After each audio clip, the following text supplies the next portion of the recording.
Selamat pagi adik-adik sekalian. Bagaimana kabar kalian hari ini? Kakak harap kalian semua sehat selalu ya.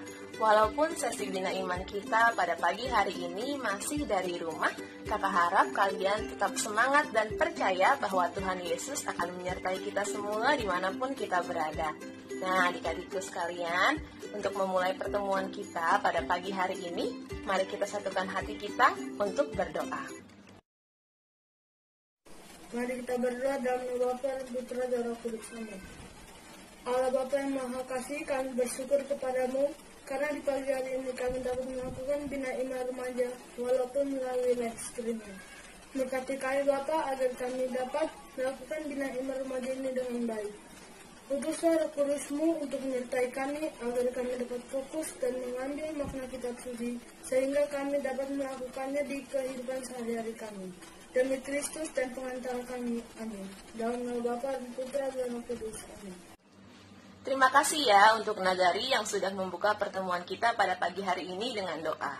Supaya semakin semangat, yuk kita nyanyikan satu buah lagu dulu bersama-sama. Judul lagunya Jangan Lelah. Tahu kan lagunya? Yuk kita nyanyikan sama-sama.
Sudah ya, karena sekarang kita akan melanjutkan kegiatan kita dengan membaca kitab suci.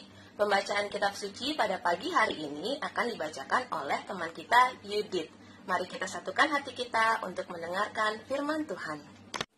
Bacaan diambil dari Injil Matius bab 22 ayat 15 sampai dengan 22. Tentang membayar pajak kepada kaisar. Kemudian pergilah orang-orang Farisi. Mereka berunding bagaimana mereka dapat menjerat Yesus dengan suatu pertanyaan.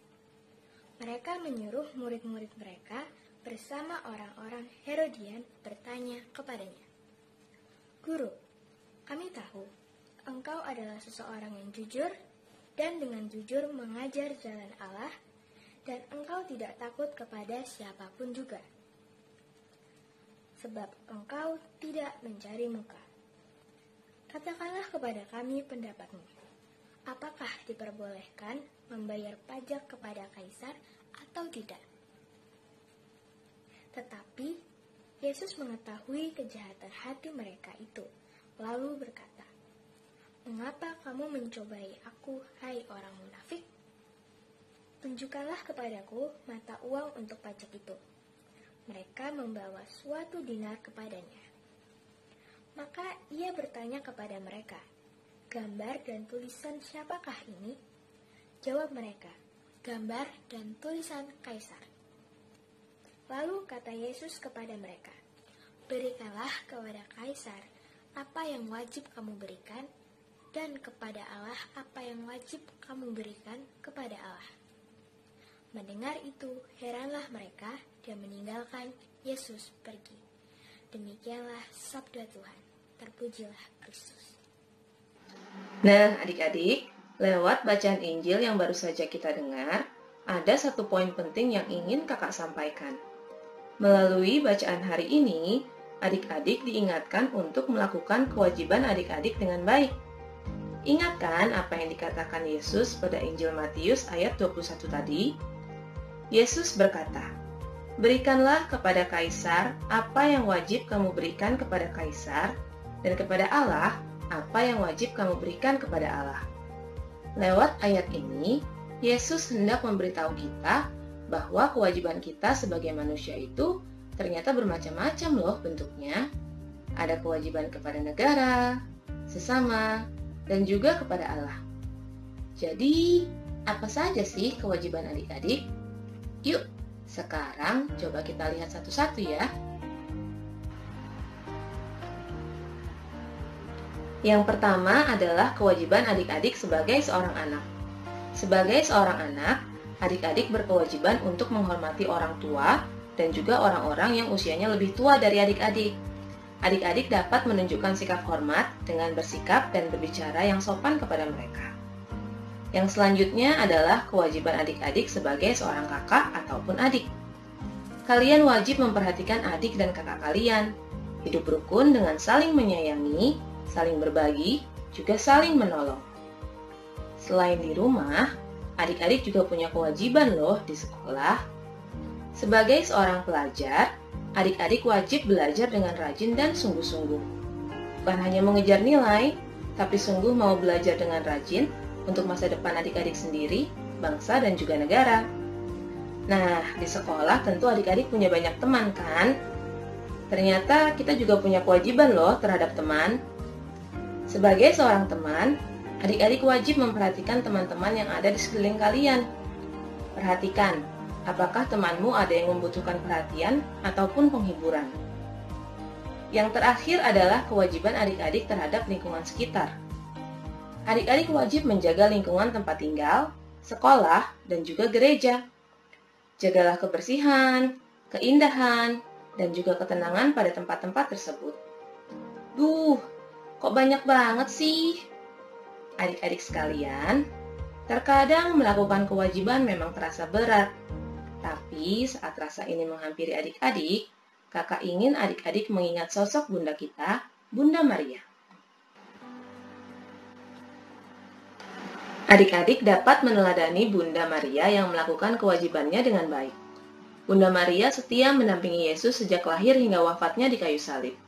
Menurut adik-adik, apakah yang dilakukan oleh Bunda Maria itu adalah tugas yang mudah? Tugas tersebut jauh lebih berat dari kewajiban adik-adik saat ini. Tapi karena kecintaannya kepada Bapa, Bunda Maria dengan setia dan tulus ikhlas melakukan kewajibannya sebagai seorang ibu, yaitu merawat, menjaga, serta mendampingi anaknya dari saat di dalam kandungan hingga wafatnya di kayu salib. Bunda Maria rajin berdoa dan selalu taat pada kehendak Allah.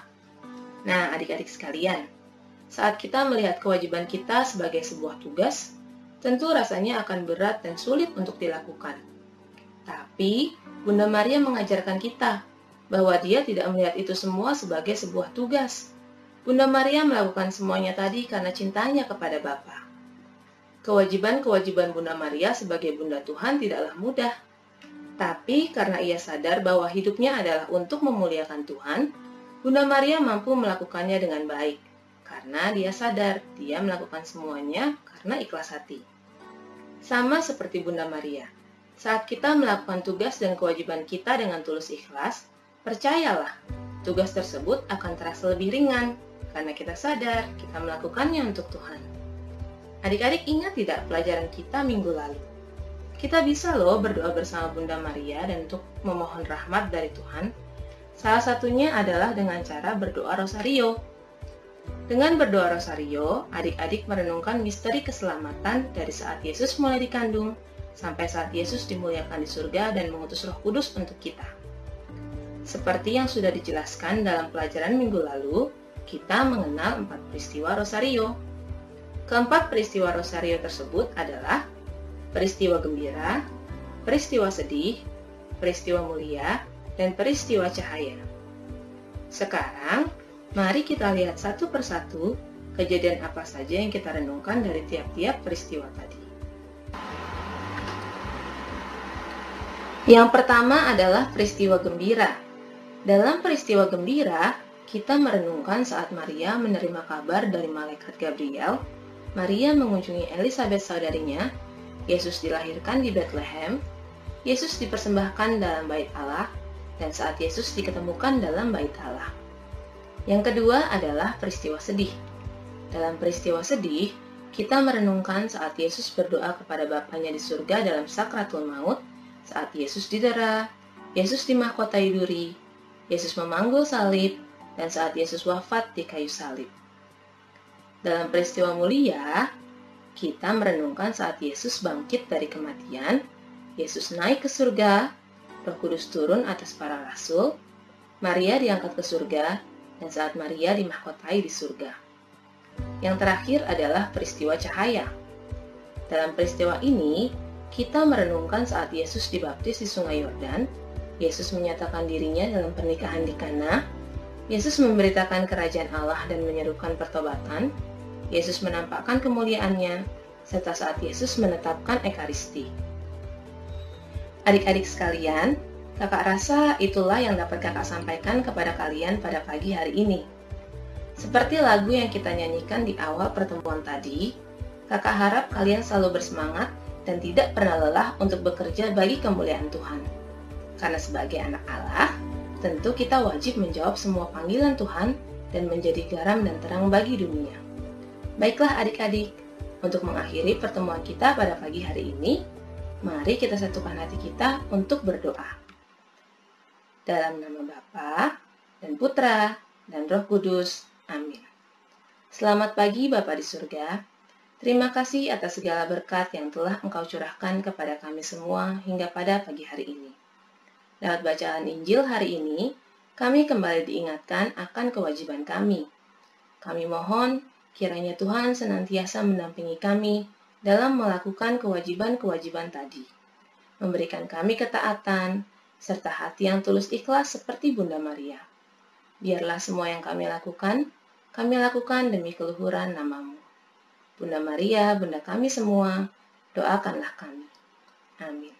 Dalam nama Bapa dan Putra dan Roh Kudus. Amin. Akhir kata, kakak mau mengucapkan terima kasih banyak untuk kebersamaan kita semua pada pagi hari ini ya adik-adik. Selamat berhari Minggu, Tuhan memberkati.